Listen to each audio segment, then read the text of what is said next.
Now, where also the numbers are constantly surging. In fact, there was a time when we were down to almost 100. Well, guess where we are right now? Almost 1,800 daily cases are being reported, taking the total tally at the moment to over 6,59,000 cases.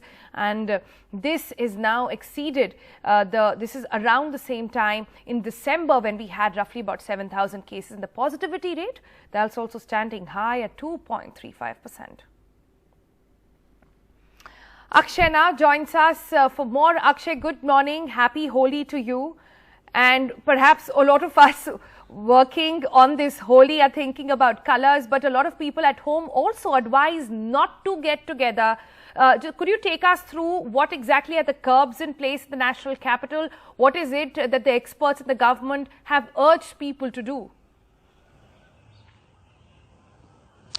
Well, good morning and happy Holi to you, to Sonal, and to all of our viewers. First of all, let's talk about Holi and let's talk about the festivities and how it can help as far as COVID-19 is concerned. Because the experts, the healthcare workers, the government has been saying that there will be a lot of festivals coming, and now there will be Holi, Shab-e-Barat, there will be Easter, Eid al-Fitr and Bihu as well. So on all of these festivals, there is tendency of people to go out of their homes, take part in social gatherings, and that will be a very conducive environment for COVID-19 virus, and it can spread among the people. As far as the situation in the national capital is concerned, you have rightly mentioned, Sonal, that there have been numbers have been going up in the last 24 hours. The cases have been above 1,800.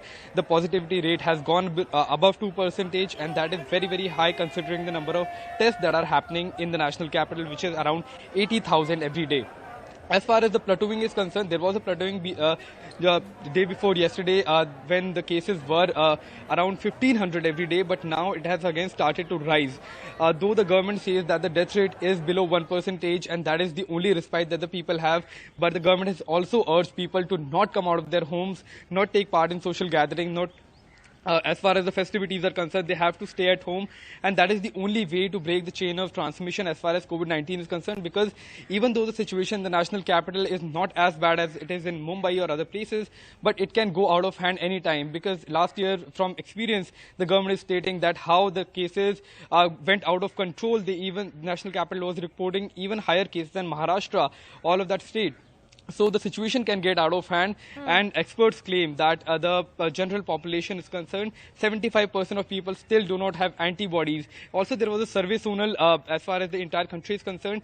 It was conducted by the health ministry, which stated that though 90% of the people are aware of mask, its usage and benefits, it's only 44% people that actually wears them. So that's very, very concerning as far as healthcare workers are concerned. That and another point that's very, very important. It's only 46 districts across the country. Matter of huge concern. Understand that. Akshay, thanks for joining us for the very latest. We'll keep coming back to you to get a sense of how exactly the streets of Delhi are looking today. So we'll come back to Akshay when we have more on that.